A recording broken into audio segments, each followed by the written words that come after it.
once again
now again, especially in the local churches around Nigeria, so that bias, it knows that is contained within a structure.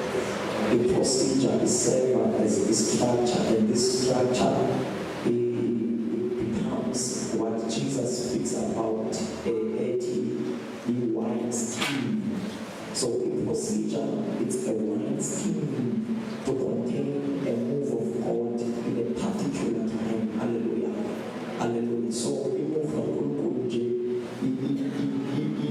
if you as a container that is working for a procedure, so that because we guide and then very trades on Kunku, you can pass a lot, direction. So the procedure is served as a wine skin. Hallelujah. So siamo Kulu e canele così che Gesù Cristo passa di fare Gesù che come a Kulumina Paghetti e wine Elisha and was of flour we wine skin and that is why the roof Baba and Chinyanga is from 1943 those are amendments. It's been amended so that time and again in the relevant one scheme for what God is doing in that particular season. That's why every time, every end year, usually on September or October, we have a conference, number February, then the conference was the work on a policy conference. It's because we're going to necessary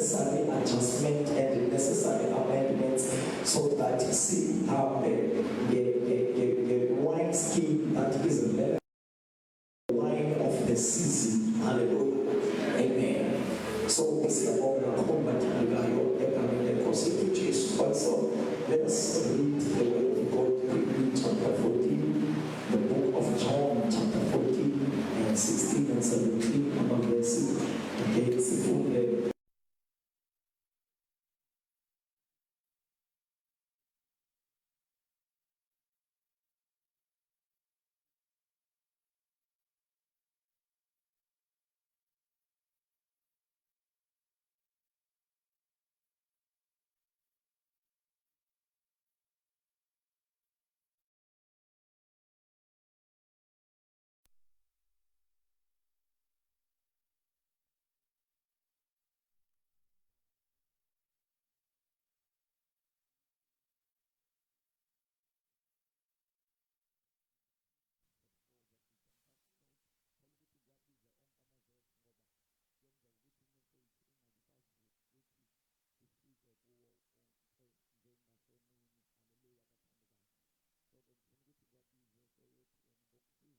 I'm glad with a lot of people are taking notes. I just heard local churches as school. You can't go to a class and depend on the something to that. That is wrong.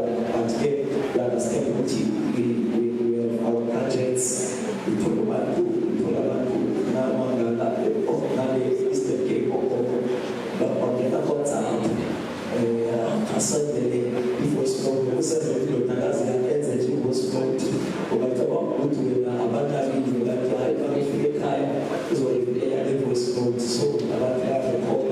that's cool. You should be recording or note it down, but you can't and also our recording we are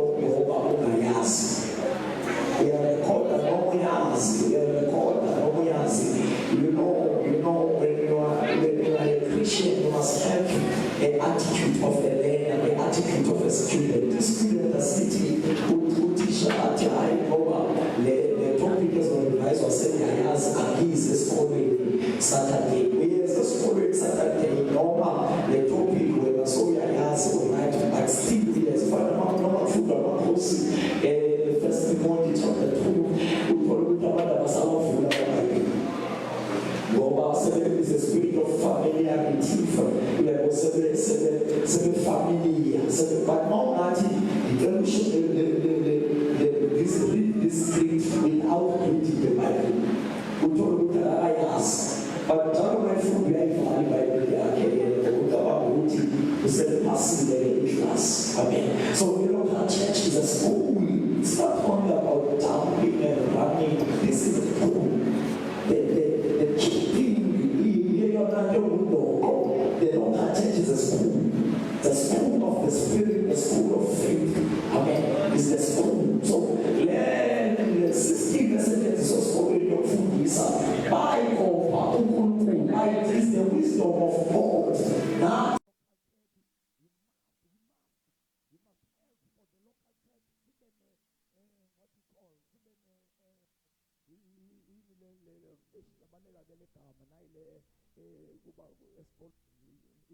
Sunday school, we say what is it?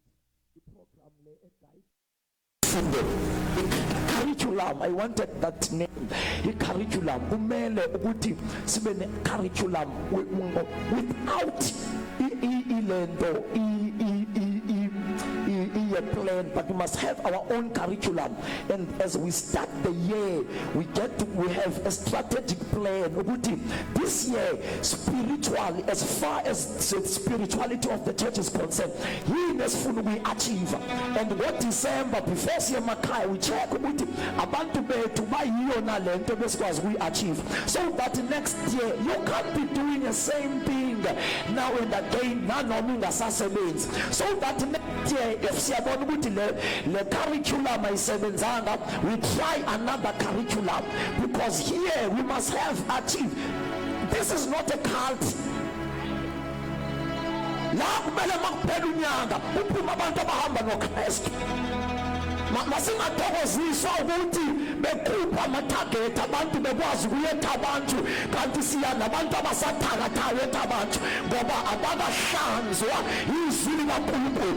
Ithi iBhayibhile nje uma uKristu uyalihlamba ibandla ngamanzi alilizwi. So kumele siqaphele webazalwane, singahambi size siyofika ekhoteni kanti abantu abakalahli imikhuba yasezweni.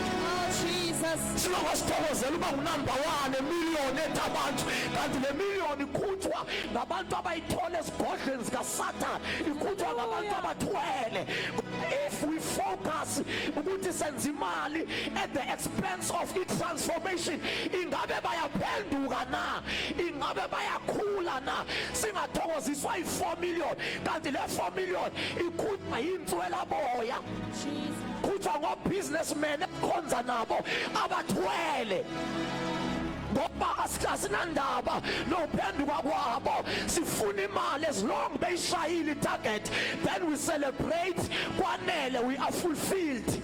No, kungcono siye no-20 ethi abantu ophuma enhlizweni ehlambulukile kunokuthi siye nemiliyoni ekhutshwe ezizangoma. Ya ngoba uyangena nalowo moya uthola ukuthi siphusha ngathi ibandla i-fundraising, siphusha imali. Asinandaba noma le mali ikhushwa ngabantu abakhanywa ngamadimoni, abantu abasaklinywa impundulo ebusuku.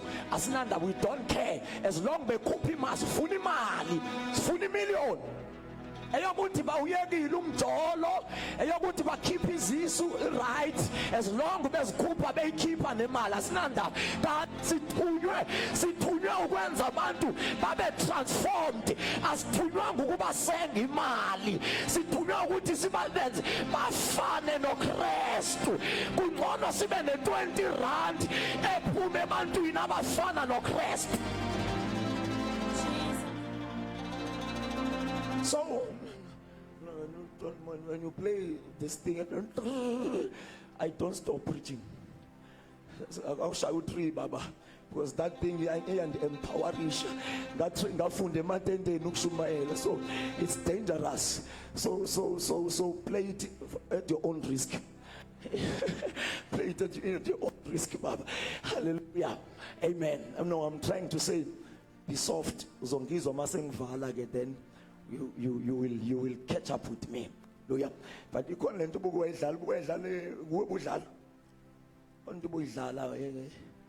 yeah, it's harming something. Yeah, only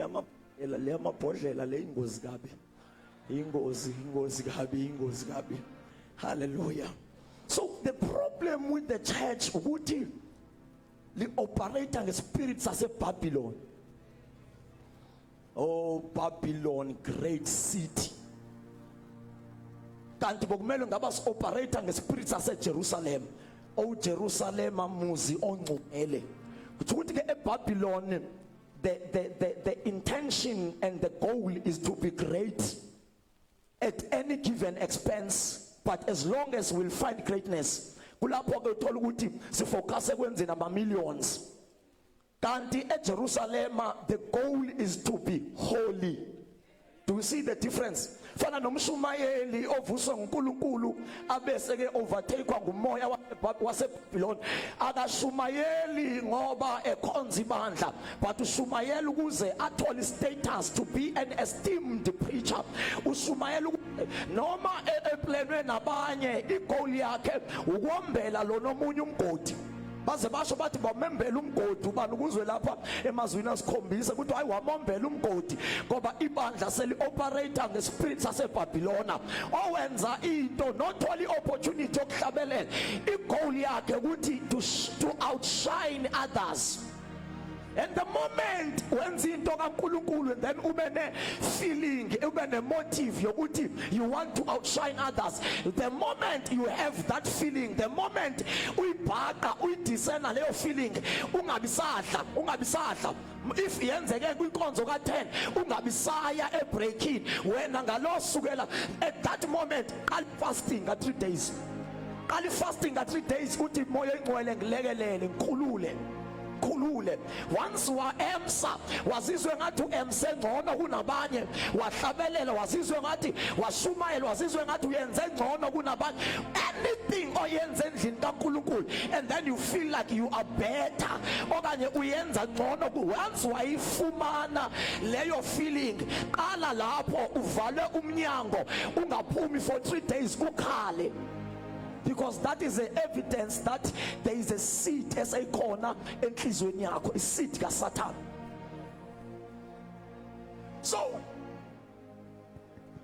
So ibandla ke nomshumayeli ke operator ngospirit saseBhabhilona akakhonzi ngoba ekhonza ibandla, akanandaba noba liyakhula as long ezoshumayela ngcono kunabanye. He wants to outshine. Igoal, he wants to outstand others, he wants to outshine others. We are not performing here, we are ministering, siyaseva. So ke lo moya ke ongenele ibandla ukuthi li operator ngespirit seBhabhilona, bafuna ukuba bakhulu bona, noma imali bayithathe but mayiphuma imali. Kanti eJerusalema sifocusa in holiness, into esijabulisayo neyenza singalali ebusuku sithandaza ubusuku bonke, kubona abantu abasha bephenduka belahla izono behamba njengoKristu. Nayo into esiyithandazelayo more than ukuthi senze imali. If ukube besinomqondo wase Jerusalem, if our attitude, if we're driven by, influenced by the spirit of Jerusalem and the attitude yase Jerusalem, because Jerusalem muzi ongcwele, and mayikhuluma ngoJerusalem ithi he is a bride umakoti. Mayikhuluma ngeBhabhilona ithi is a harlot. Harlot. Ibandla lihambe with the spirit of a harlot, ukuthi wa-achieve izinto at the expense of your value. Ngoba harlot ifuna ukuthola imali at the expense of umzimba wayo, umejarishe nge-minus. You see, you want to get money at the expense, you focus in making money in the expense of when the disciples. Amen. Hallelujah. So we need God to help us. Sibuyele, must first things first. First things first, priorities. Let us read the verse. Amen. John chapter 14 from verse 15 and 16. Kameni kaJesu. Uma ningithanda niyagcina imiyalo yami. Ngiyakucela kuBaba aniphe omunye umduduzo kuba ahlale phakathi. So ifundile bengithe 16 and 17. Yeah, 16 and 17. I suspect ukuthi ulegenge ngabhali bobhala bozombhala 17. Amen. Chapter 14 verse 16 and 17, chapter 16 verse 14 and 15, verse 14, and also you read also in English. Lento yongafundi nge-English iyashumayela nayo. I have a pain and a concern, Babu Mdluli, with our church. Ngoba ingane zethu zikhuluma isilungu zina 2 years. When they start school, we take them to Model C schools. But when we bring them, masebe youth sibalete enkonzweni, we don't approach them with a relevant approach. Yenza ke leyo nto ukuthi bakhonze nawe ngalesikhathi bese phansi kwakho. Mabebuye evarsity bathi baba ngiyabonga ingikhulisile inkonzo yakho kodwa ngithole enye inkonzo. Because ukukhonza kwethu must not, this is not spiritual. But I want to say this is wisdom, not a wisdom that is spiritual. Wisdom ne politician eziyenzayo. Because you operator kwakho must not accommodate the past, it must accommodate the future, because you must be future oriented. So if you want to accommodate 80%, please, if you want to accommodate 80% wogogo at the expense, if you want to accommodate 20% wogogo at the expense of 80% wabantu abatsha, kuthi ukuthi wena uluza ifuture ngenxa yogogo abawu20 abazohamba baye enkosini soon. Isale lo 80% usale ustranded. Labantu ke ebekade sizama uku-accommodate bona sebehambile, basale laba bestranded because ibandla ukukhonza kwethu was never relevant. It was relevant to the elders at the expense of the young people. Yet young people, they will still be there after 20 years. After 20 years, laba goga about 20 basobe sebehambile nkosi yami. That's why you told ukuthi sime endaweni enye. That's why ke uthola ukuthi that's why you told organizations, companies, they will come with something maybe bathi vision 2050. We say 2025, but who operator wabo could target 2050 because they are future orientated. They are vision, vision. Vision. So ngoba ke thina ke we are not vision, or that is why you will find that most of ingane zo baba bethu abakhokhela asikhonzi la. Zisindisiwe ziyamthanda uNkulunkulu, but the approach, it's not relevant to them. They will tell you, Daddy, I don't relate. But no, ngiyayithanda le nkonzo, but I don't relate anymore. Silahlekelwe ingane zethu. Sibeke sibonge nje ukuthi inkosi sasindisiwe sezingaya ke ku leg of Christ ne nose of God. Ziyokhona as long nje zisasindisiwe. Sibonge lokho, sibonge, but it's not the plan of God. Akusiyona iplan kaNkulunkulu. Bokumele ngabe sifuna. Iproblem yakho. You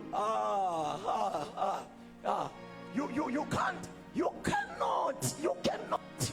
You must be, unless kushunkulunkulu, you must be sensitive. Cannot use a strategy ka 1945 go 2026. You can never. Unless kusho unkulunkulu. But if unkulunkulu akashongo, kungcono sichinge istrategy.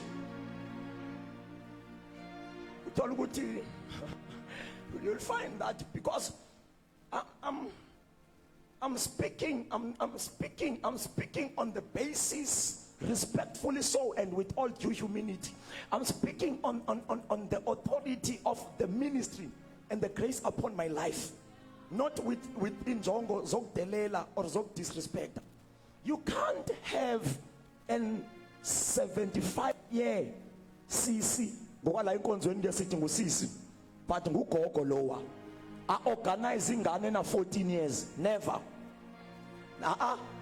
I'm telling you, after a year iyahamba lengane, iyahamba. Hayi ngoba ingamthanda uNkulunkulu, but ugogo ngeke abe relevant. Kuyobiza ukuthi asizwe nguNkulunkulu.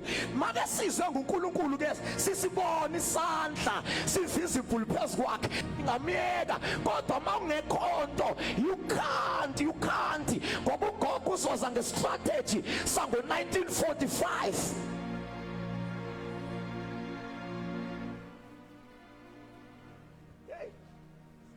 Azohamba basisi, ema teenager azohamba azokhonza ngoku because asabhatalelwa nguwe school fees. Once ba graduate baba independent. Amen.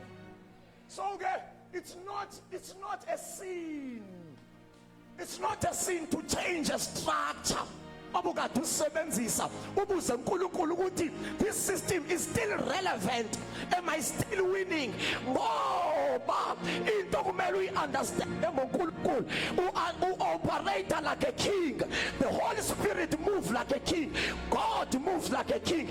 Uyakwazi ukubeka umthetho kusasa awushintshe. Hayi ngoba unoSathane lo mthetho obawubeka ubekwe nguye ingani nguye owathi uMose akokho inyoka ngothusi is the same God owathi le nyoka ayidestroye bayichabalalisa ingani nguNkulunkulu owathi kwi-holy of holies makube khona isihenqo ngesulu ukuze abantu bangangeni kungena umpristi kodwa the same God wasidabula isihenqo ukube ngabe bakuse-Assemblies of God besizosithatha siyosithungisa sisibuyisele lesi sihenqo sithi umthetho wala ekhaya uthi kukhonzwa ngesihenqo. You must be sensitive. Uyakwazi ukukhuluma into uNkulunkulu aphinde ayishintshe, uyakwazi ukwenza isystem ethile kusasa anga-apply i-same strategy. Kuye owathi khomba ngenduku uvule kulwandle, kodwa ngesikhathi sikaJoshua kwangasebenza nduku, babeka unyawo bephethe umphongolo lwavuleka ulwandle. Ngesikhathi sika-Elaya avuleka amanzi wasebenzisa ingubo. Ukube bekhona abantu base-assembly bebezothi uthwele wena ulwandle luvulwa ngenduku, why uzolivula wena uzolivula ngengubo livulwa? Because bacabanga ukuthi into uNkulunkulu ayikhulume is not obliged to change it. He can change it. That guy operates like a king. That is what makes him to be God. That is what makes him to be sovereign. That is what makes him to be different from uBhali. uBhali akakwazi ukumisa imithetho ngoba kanamlomo, akakwazi ukukhuluma.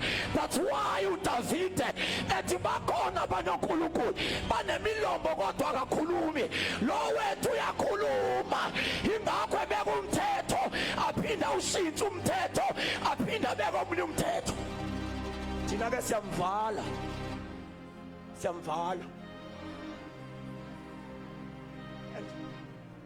lento engikhulumayo ayintanga, sizwile ngoba siyile esikolweni. One of the thing esiyisebenzisayo nge-advantage yokuya esikolweni is the ability to research. Sizwile ukuthi there was a time lapho ubaba uBhenge bekakhuluma into kuvunyelwane ibhale emizuzwini, ebusuku akhuluma uma ingcwele abuye ekhale madoda asishintshe, bathi le ndoda ayinamqolo ngoba ilala le ivuke nalokho. No, it's not that I can understand. He is flexible. He can easily to yield to the Holy Spirit. When you deal with the Holy Spirit, kumele uhlale ubuqwashile. Ngoba uyakwazi ukuthi uyakwazi Holy Spirit athi ayini suit emnyama uyiayine Saturday night, uthi mawugeza Sunday uqeda ukugeza uzoyigqoka athi ayiyeke. Uyazi why? Overnight kunento uSathana ayizamile, because uSathana unamaqhinga kuyenzeka uNkulunkulu abe neplan, uSathana azama uku-override iplan kaNkulunkulu, akazuthula kuNkulunkulu, uzothi hayi ishintshe, vele bengithi gqoka le ngoba beniconfuse isida, ishintshe thatha le eblue. So when you deal with the Holy Spirit ungangathi awunayo ingqondo. Sometimes yakwazi ukuthi akukhumbulise alokuthi gqoka le, khumula le, gqoka le, hayi ngoba utesta ukuthi are you yielding now. Ngamlalela, because mawungakwazi umlalela ethi tshintsha utayi, gqoka obovu, gqoka omhlophe, lokuthi hayi manje uyangigangela manje bawuthe mangigqoka omhlophe, uzovuma mhla ethi thatha yonke isalary yakho yonikela ngayo e-orphanage home, ngeke uvume. Mawungakwazi ukumza uHoly Spirit ethi tshintsha utayi, ngeke uvume mhla ethi thatha yonke i-account yakho yonikela etenteni lika back to God. You will never. Read sikhuleke. John chapter 14 verse 16 and 17. Okay, because of time, let's just read 16, chapter 14 and 15. 16, chapter 14, and 16 forward to, there's a 14 and 16. grace upon your life. There's a special grace upon your life. When I look at you, when at the back, when I'm Feto Palai, when I look at you, I can see a strange grace upon your life. God is doing something in your life. Are you a keyboard player? I'm sure you are not limited there. You are not limited. You are not limited in that keyboard. There's something greater than that. There's something bigger than that. Can you please play? I believe as I'm preaching, something will be transferred to you. What is this? Portamento. Just play along with him, but let them be on the main key. When you just play along with him, just play. I don't know. There is an impartation that you must receive in this weekend. There is an impartation that there is something you have come for greatness. You are called for greatness. You are called. You are destined for greatness. You are destined. You are not just a normal assemblies of God, but there is something great about your life. There is something great about your life. Don't clap hands. What he speaks to one, he speaks to all. Instead of clapping hands, you should be receiving. If you were schooled, because what he speaks to one in our presence, he speaks to all. Amen. Hallelujah. He's not a respecter of a person. That's what the scripture means.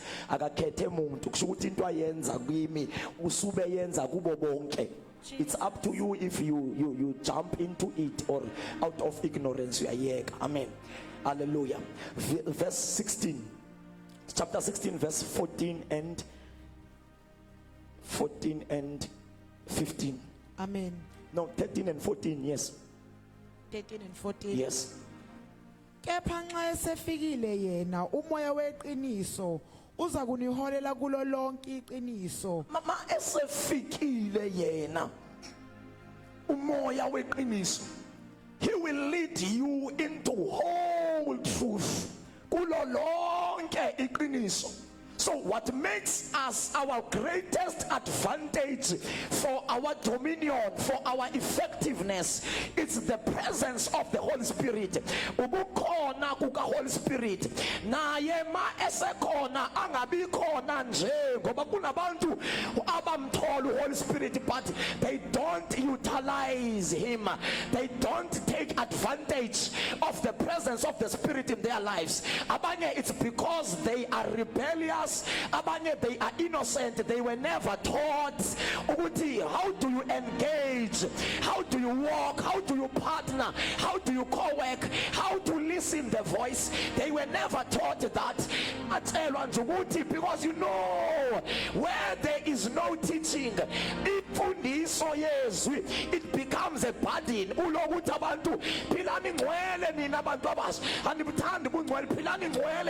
That is the error. After that, you don't present a formula to them.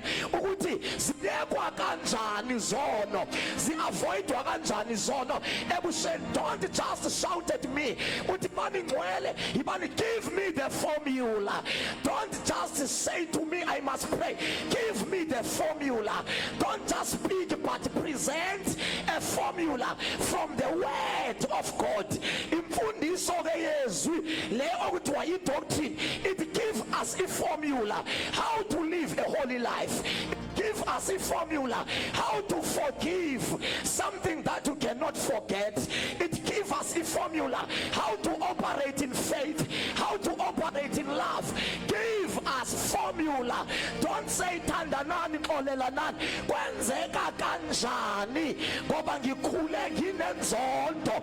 Lenzondo do you expect ngoba ngithatha uJesu izawuphela lenzondo ngoba labantu ekade ngibazonda ngibabona every day emphakathini, abanye ngomakhelwane, abanye ngabasefemelini ngomalume bangirape. Ngimxolela kanjani umuntu engimbona every day? Because ukuba khona kwakhe every day, it's a constant reminder. How do I forgive in that situation? So musu, you know, when we are shallow ezwini sithi abantu mababe ngcwele singabatshela ukuthi mababe ngcwele kanjani. Izwi likaNkulunkulu, it's not only giving commands, it also gives principles that will guide you or lead you to those commands. It gives you principles that will make that command to be izwi likaNkulunkulu. Alisho kuphela ukuthi wena ubamba ivesi eyi1 ujaha basha ngayo ke ubajahe uyibeke ibe ijoko le vesi eyi1 uthi musana uthanda izwe, musana uthanda izwe. Ngenza kanjani uphume ezweni engiphila kulo ngoba ngiphila kulezwe. And give me a formula how to survive. Esikoleni nabantu bezwe yimina kuphela osindisiwe esikoleni, the rest ngabezwe. Yimina kuphela osindisiwe emsebenzini, the rest ngabezwe. Yimina kuphela ekhaya, ngihlala ekhaya 22 hours, ngiza 2 hours esontweni. How do I survive kule 22 hours? Give me a formula. Don't say ngithanda izwe, nginikeze iformula. Masingazi ke abantu kubanika iformula singalazi izwi siloko sibagada makeze emhlanganweni mhlambe engagqokanga decent uloko umphonsela ithawula embrace umphonsela ithawula uloko uthi hayi musugqoka lokho gqoka lokho musukwenza lokho yenza lokho. Those are the results yokuthi abantu abalifundiswanga izwi lesisifundiso baba. I've got a formula. I've got a formula. I've got a formula. So, oh my God. So, the alarm late man. The alarm is set away. Tell alarm. Amen. Hallelujah.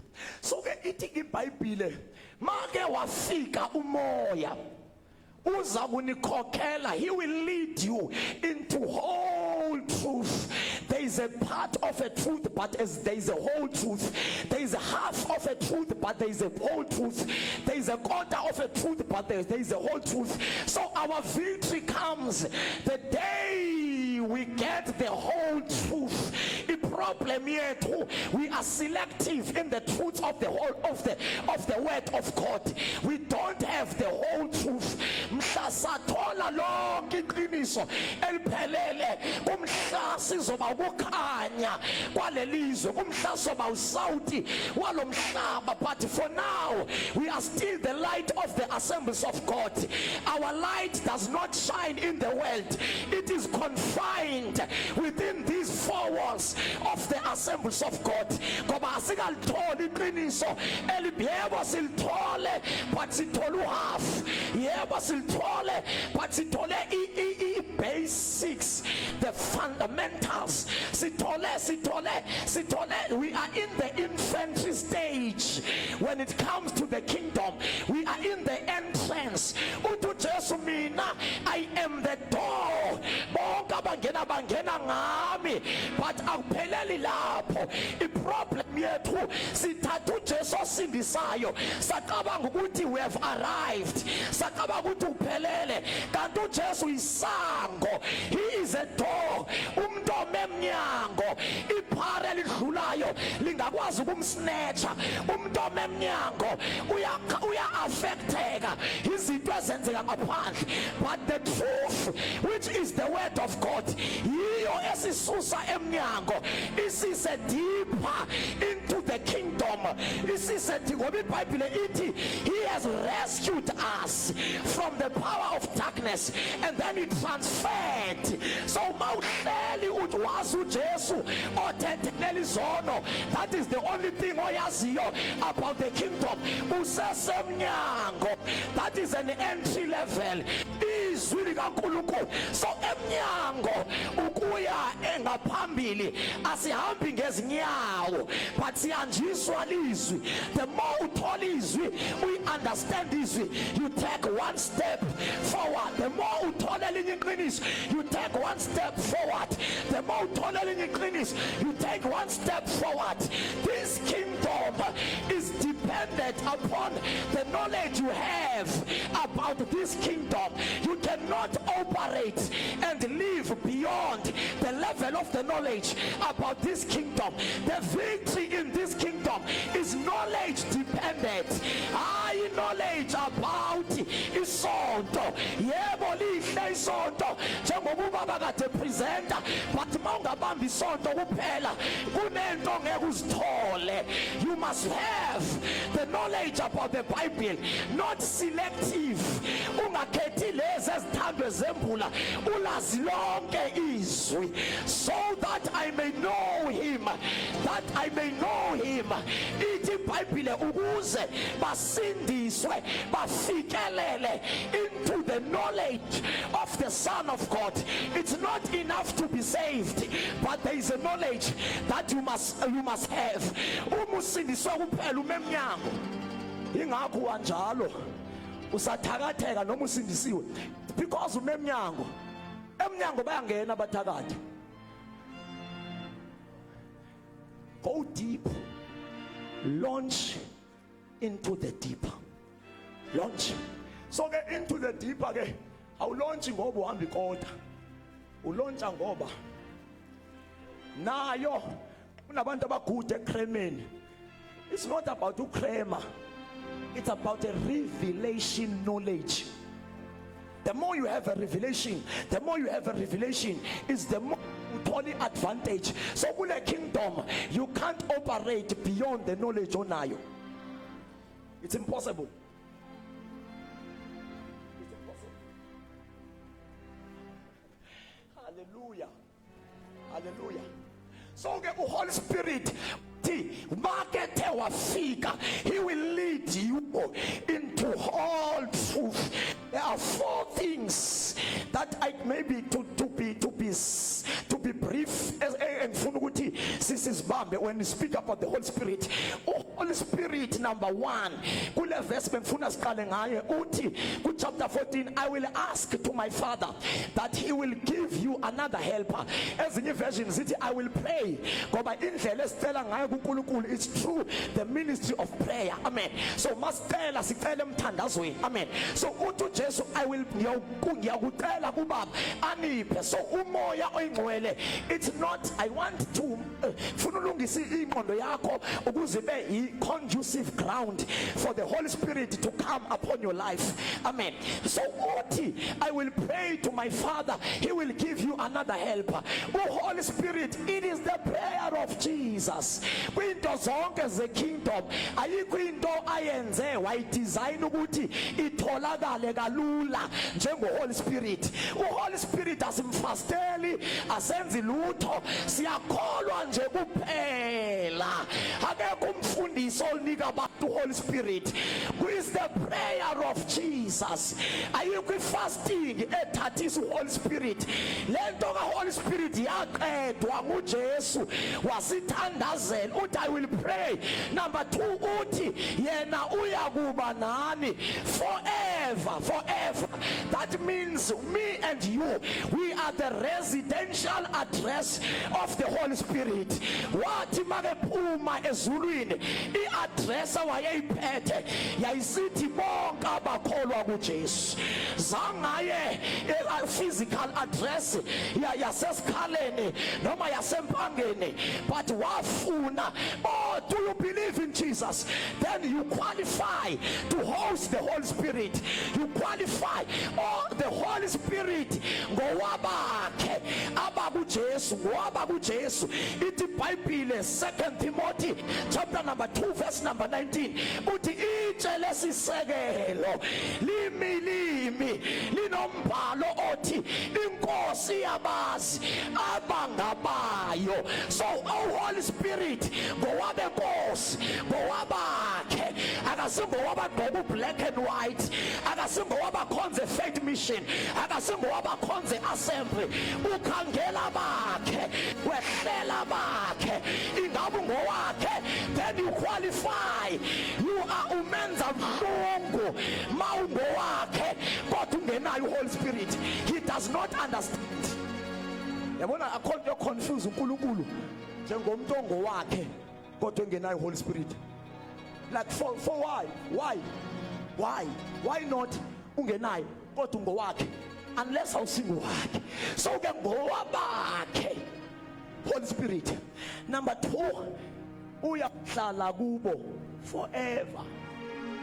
Oh, you know, sometimes ngileta imfundiso zakulocal ngizilethe ekoteni. Iproblem yokuthi uzolinyithwa isikhathi, because lento ifuna singene every day ngo6 siphume ngo7. Lokho ngithatha ipiece sithatha iveki noma inyanga, lokho ngithatha ipiece singene ngo6 siphume ngo7. But because the church ayikho imvuselelo ezobanjwa yikota neconvention. Imvuselelo iqala, a true authentic revival, it must start and be sustained by a local church. So okay, that is my nalo icala lam. I know, I understand. Kodwa ngicela nithi ningishaya but nibe nazi ukuthi isono sami leso ukuthi I have a cry and a burden yezinto ezingenzeki ku local church. So I have no choice. Ngiplanwe ekoteni then ngizozikhuluma lapha ekoteni. Hallelujah. Ngizozikhuluma. So the Holy Spirit ke he will lead you into whole truth. So number 1, you must accept. This is how the Holy Spirit deals with us. First of all, you must accept. Who accept here? It speaks of giving him a permission by faith. Ngoku recognize, ngoku admit ukuthi ngiyamdinga futhi ngimlambele ngimnqanelwe. Lo accept usunqano, ushindlala. When you have a hunger for the Holy Spirit, you have a good hunger. When ibandla ligcwele abantu abasha abomeli mic, ligcwele ngabantu abasha abomeli pulpit. But I want to redirect your thirst tonight. You must be thirsty for the Holy Spirit. For that matter, uyazazi ukuthi uyahluleka iphele lento yoku-acta noku-pretenda kwabantu aba-powerful in the public, but in the private, in the secret life bayehluleka. You know, into ezokusiza akusungena ekomitini. The problem yakho because you are drowning in sin, you are drowning in prayerlessness. You have no power, you are losing your power. Why can't you cry to the Holy Spirit instead of faking? What is the reason of faking something that you can ask and get the real it? Why are we faking something?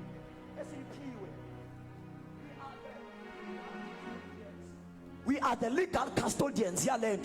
Why should we fake it? Why should we fake it? So umbuzo mangizokhuleka ekumele uzibuze wona, do I have the Holy Spirit?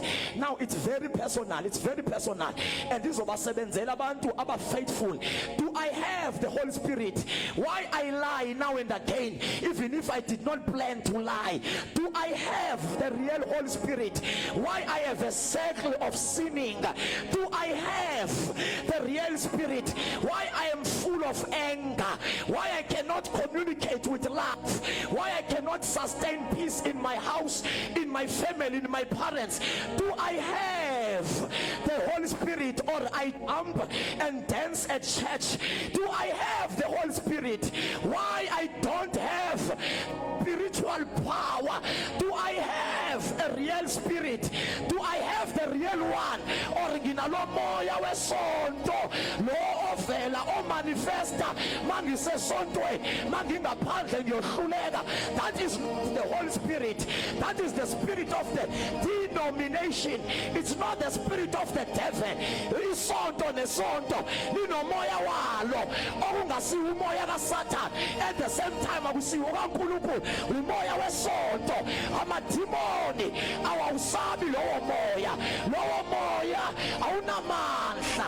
Lowo moya ngeke uyichinje character yakho. Lowo moya ngeke ukunikeza amandla okuqoba izilingo eziwulingayo. Lowo moya umoya wesonto, into enamandla, umoya kaNkulunkulu, the Holy Spirit.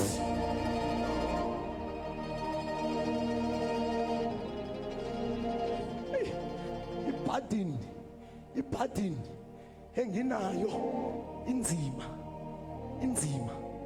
iburden enginayo about our church. It's so heavy, it's unspeakable, unexplainable. You know, kwenye region ngale South Africa ngakhuluma bathi awuqinisile impela kodwa ke ngeke sitshelwe ingane. But yes, Yafuma, he's speaking a truth, but he's too young. Mabethi ngane ke basebenzisa igama elithi khwala, esiXhoseni khwala ngumuntu osanda ukuphuma kwi-initiation school. Why they are saying so? Babala ukuthi ngina 10 years ngisindisiwe. Bathi hayi iqiniso leli kodwa ngeke silamukele. Kodwa ngesikhathi bebekhuleka bathe khuluma uNkulunkulu. Mase ke khuluma uNkulunkulu bathi asizuzwa ngengane. Ngoba we must decide. Sifuna uNkulunkulu wasezulwini noma sifuna uNkulunkulu wase-assembly. Lo sizenzele yena some program ukuthi akakhulume le angayikhulumi le kube nento ezingakhulunywa nezingamukelwa noma sekukhulunywa uNkulunkulu. That is not a God. Ubhali lowo uNkulunkulu weqiniso ukhuluma ukuthandayo ngendlela ngayo, and the reason for that he is motivated by love for the church to repent. Iproblem yethu ukufana nale bandla elikwi revelation bathi ngiyayazi imisebenzi yakho unegama lokuthi uyaphila kanti so wafakudala. You have a good history. When we go to the archives, rich history yakho, but current ukubola yanuka. There is no life. Sesizwa nje history. Sesizwa history ukuthi awu kwahlepha ukupende kwenzani siphelela manje kwenzakalani manje? Kwenzakalani manje? Nothing. It's only millions. That's the only thing. But as far as we operate the Holy Spirit, iba isenzansi. Akusho ukuthi ayikho ikhona, but it's very low. It's very low. So makefika Holy Spirit. Number one, you accept the Holy Spirit. We are muged. Na kolwayo, nage namamuged. Uju Paul, chapter 19 Acts. Have you accepted the Holy Spirit? Have you given him a permission? But I will operate on the basis of your acceptance, on the basis of your reception. Have you received the Holy Spirit? Na kolwa, yebo niyabona, niyawaza amakhulu enkonzo. Kodwa namtholu Holy Spirit. Number two, you have to be filled by the Holy Spirit. Ngoba ukumamkela nokugcwaliswa nguye are the two different things. Number three, you must be baptized by the Holy Spirit. Ukubhaphathizwa ngumoya ukuthi ahlele phezu kwakho, but ukugcwaliswa ngumoya ukuthi angene phakathi kwakho. Those are the unfoldings of the Holy Spirit. There is the Spirit upon you. There is a Spirit within you. The Spirit within you sikwenza ukwazi ukuthi no esonweni ngoba the valid evidence ukuthi you have the Spirit of God is the ability to say no to sin. The nature of God is against the sin. You can't carry the nature of God because the Holy Spirit is the nature of God. You can't have the nature of God and be comfortable. You may be tempted sometimes for some reason, but you can't rest. It's because you are not a child of God. You have never had a seal. You seal. You are to account you are the Holy Spirit.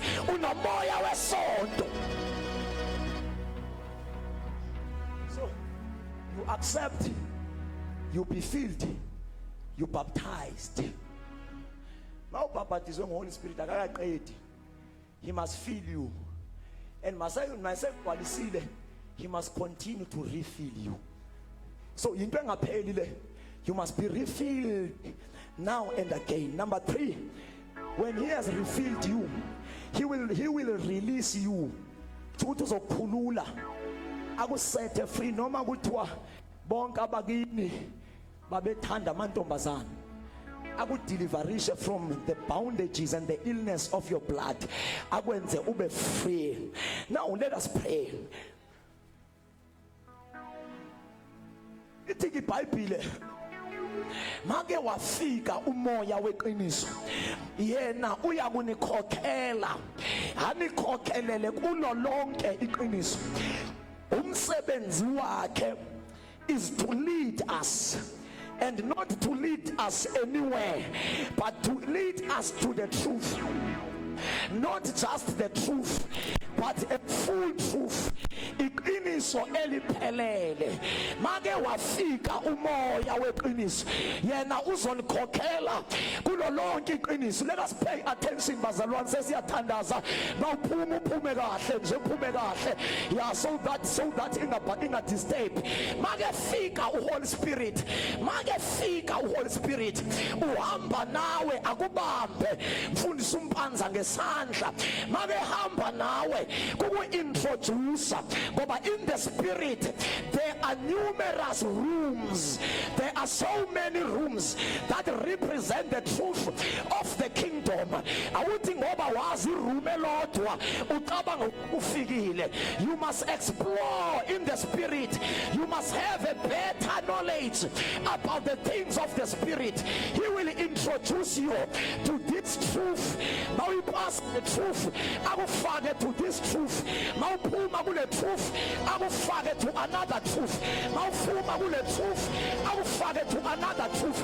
Umsebenzi wakhe is to lead you to the whole truth. Ngoba idominion yethu izoza mhlazana sathola the whole truth. As long we have a half, as long we have a part, you have not yet arrived. You must have the whole truth, and it is the assignment of the Holy Spirit. It's good to be nomfundis, but he is limited. It's good to be prayer partners, but they are limited. It's good to be nesonto in denomination yakho, but that is limited. Indoda ezohamba nawe kuze kube phakade is the Holy Spirit. Weza ngoba esazi ukuthi we are limited. Siphila kulo mhlaba okhohlakeleyo, lo mhlaba ogcwele isono, lo mhlaba ogcwele izilingo. And the reason the God said to the Holy Spirit, you must never leave them, be with them forever. It is because the whole God understood that we are two weaker vessels. We have a lot of limitations, but as long as we host the Holy Spirit, nothing will stand before us, nothing will overcome us. As long sinaye. That's why makehamba uJesu zange abadedele bayoqala umsebenzi bengekamtholi, wathi hlalani eJerusalema ngoba ubanike nahamba niyothi nihlabelele emini ntambama niyokwenza izono, niyothi niphile emini ntambama niyokwehlulaka. Wathi hlalani eJerusalem until you are endued, until you are empowered, until you are clothed. Wabagcwalisa ngoba vele kwaprofethwa engekafiki noJesu, kwathiwa ngensuku zokugcina I will send the Holy Spirit. He will come upon all flesh. Sons and daughters will prophesy. La prophesy that Joel chapter 2 verse 28. He will prophesy your lifestyle. You will be led by the Spirit. He will show you things that are to come.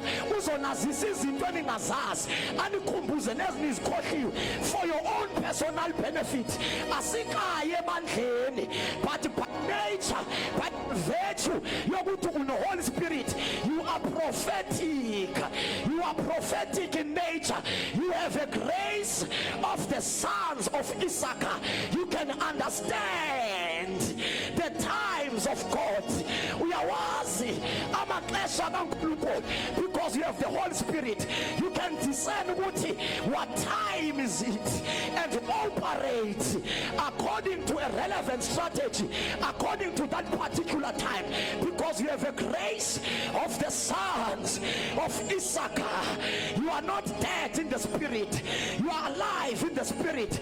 But if you can't be led by the Holy Spirit, ufana nomuntu ofelwe yile system okuthiwa i-nervous system. In the body yomuntu there are about 11 or 12 systems of the body that makes it possible for the body to thrive, for the body to survive. Yeah, mawungenayo i-nervous system, you know ingozi yongabi na nervous system, noma inyawo lingangena emlilweni liyoze lishe liphele, awuzwa ukuthi liyasha, ubhizi uyakhuluma, uyashumayela, wenza kodwa inyawo liyaphela. Kubona umuntu athi baba uyasha wena you can't sense ngoba ulahlekelwe i-senses, your nerves are dead. Nebandla lingenaye uHoly Spirit bathi bephela abantu babe beqhubeka besiye kodwa ithi phela intsha, iyouth yami yakhulelwa, iyouth yawa, iyouth yadakwa, izizoshumayela la sithi amen ngoba we don't have senses. Asiboni makwonakala, asiboni noba bayakhula noba bayafa, bayaphambi noba bayemva, we cannot see. But the church that is full of the Holy Spirit kwakunjalo la ekhaya, wayethe sashumayela umshumayeli kuphakama ugogo athi yes you can preach, but namuhla imessage ayikho kuwena nikomunye, sit down.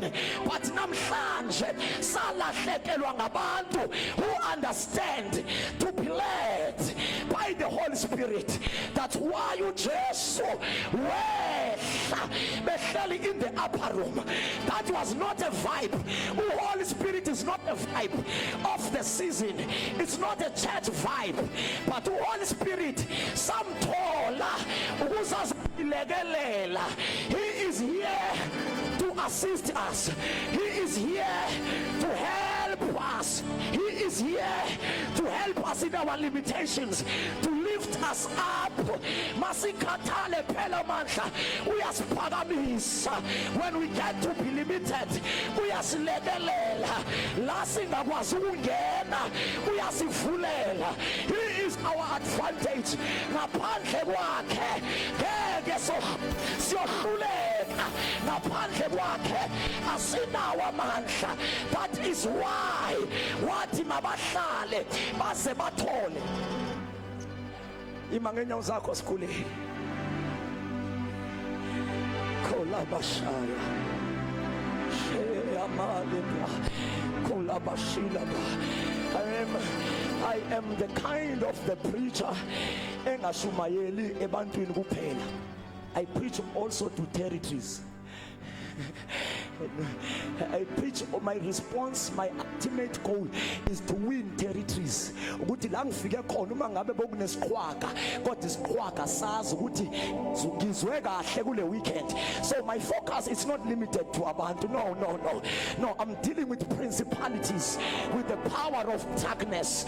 Yes, so magafika uHoly Spirit, he gave us power, he gave us the advantage. Do you have the Holy Spirit? Yes. If yes, are you in good stand with the Holy Spirit? Are you led? No matter you are living your own life, are you led? Have you denied yourself and take your cross and follow him? Do you follow the Holy Spirit? Do you know his voice? Lift up your hands.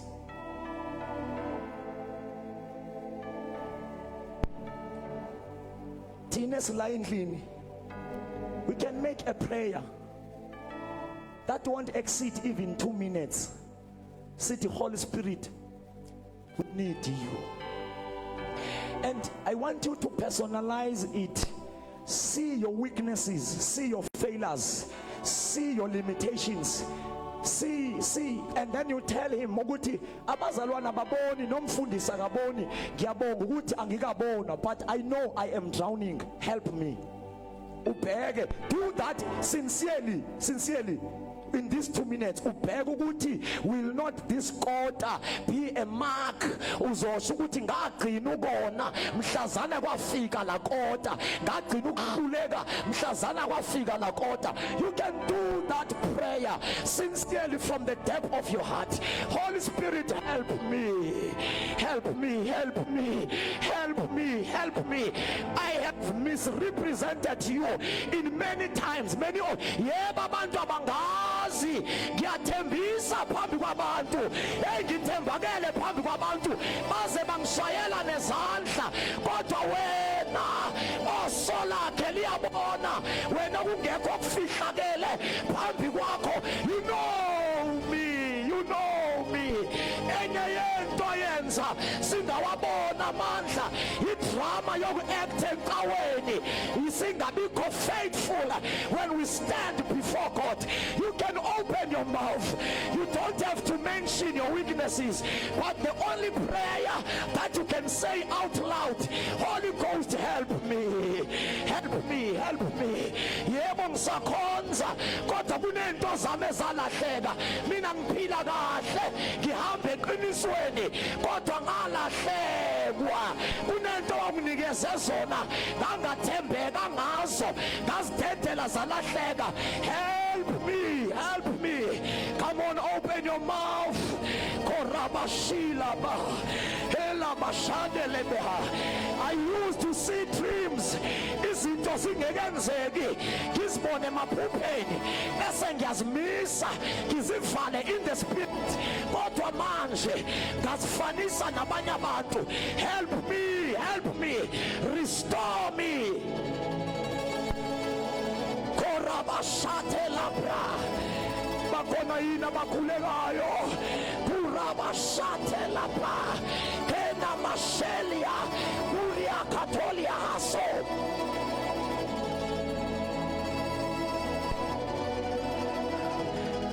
Softly, softly.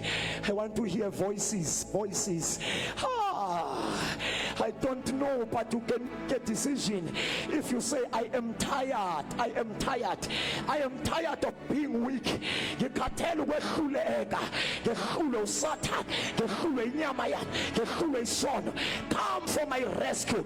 I am tired ukuthi ngingabi na impact in my generation. Kwesakhe isizukulwane uDavide walikhonza icebo likaNkulunkulu. What are you doing in your time? Vela bambalwa abashoyo bathi Nkosi, help me. Noma kweyiphi i-dimension, noma kweyiphi aspect kulento uNkulunkulu azikhulumile, but you can run up front. Sesa, come, run up front for your life, run up front for your turnaround. Labashande korabachikalabaha korabashata. Run up front. I am drowning, I am failing. Yeah, I am coming back to you. Oh, you are the promise of the Father. You are the promise of the Father. You are the helper of the church. How come we go without you? How come we continue without you? Have mercy, have mercy, have mercy tonight, have mercy tonight, have mercy tonight. We pour out our hearts unto you, oh Holy Ghost. Have mercy. We have failed you many times. Kodwa namhlanje siza kuwe, nguwe onikeza amandla kwabangena amandla, nguwe ophakamisa abaphansi, nguwe ovusa abalele, silekelele. Holy Ghost, if he can find just one heart eshonjalo, that can be the turnaround of your story. That can be the turnaround of your story. That can be a turnaround. Any you can take any stanza from 206. Any stanza, no Mississippi, from 206.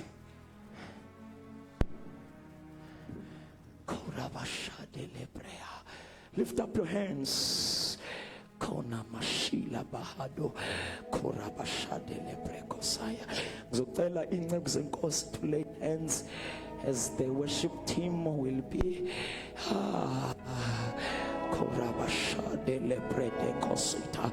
You are the promise of the Father. You are the promise of the Father. The Father promised us only you. Holy Spirit, help us. Help us. Help us. Help us. Help us. Help us. Help us. You can chant anything noma uyibambela ithi ngaphakamisa ingcinga zethu. Abashadele Brekoskele Mahado. Lift up your hands. Yes. Uyibambile umfowethu lapha ekibhodi. Korabashadele Brekoskele Mahado. Zocela incebo zenkosi zize. Come on, worship team. In the name of Jesus. Receive grace. In the name of Jesus. In the name of Jesus. In the name of Jesus.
Sonke siphakamisa izandla zethu bese uvula umlomo wakho.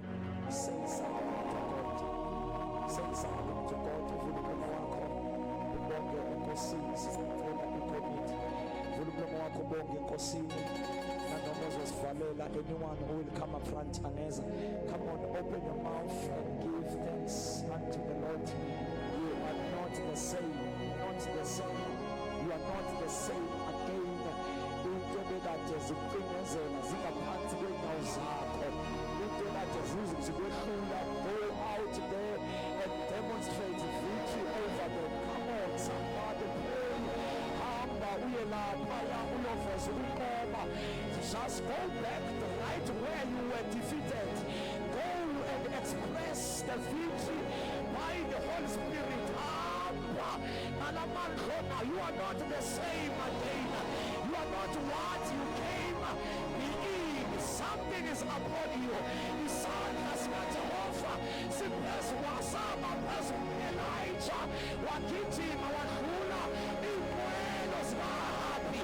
Go and overtake into ezime phambi kwakho. Go and override iindaba ekade zime phambi kwakho. Come on, somebody, open your mouth. Go. Hamba uyanqoba. Akhona amandla owathi ukhona ukunqoba awuthole by the power kulabashade lapha of the Holy Spirit.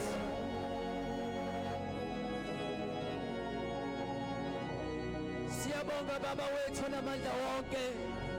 Siyabonga uNkulunkulu wethu ophilayo. Egameni lika Jesu Kristu waseNazaretha. Siyabonga Moya oyingcwele ukuthi inkosi awusiqoteli. uNkulunkulu wethu bese ungasebenzi bese ungenzi lutho. Akwenzeki size ebukhoneni bakho. Sibuyele emuva sinjalo. Sibonga Baba ukuthi sobuyele emuva. Kwenzeke i-transformation empilweni yethu. Ngegama lika Jesu waseNazaretha. Siyabonga Nkosi. Sikunikeza udumo kufanele wena wedwa hayi umsindisi wethu Jesu Kristu. Mhlambe sisambe kanjalo bazalwane, asicela ukudlulisa nje lekho kumbalwa ukuthi kusasa ekseni ikhona inkonzo ka6. Siyacela ukuthi sibuyeni sonke number 2 ngo8 kunomhlangano uma kuphela nje inkonzo ka6 inkonzo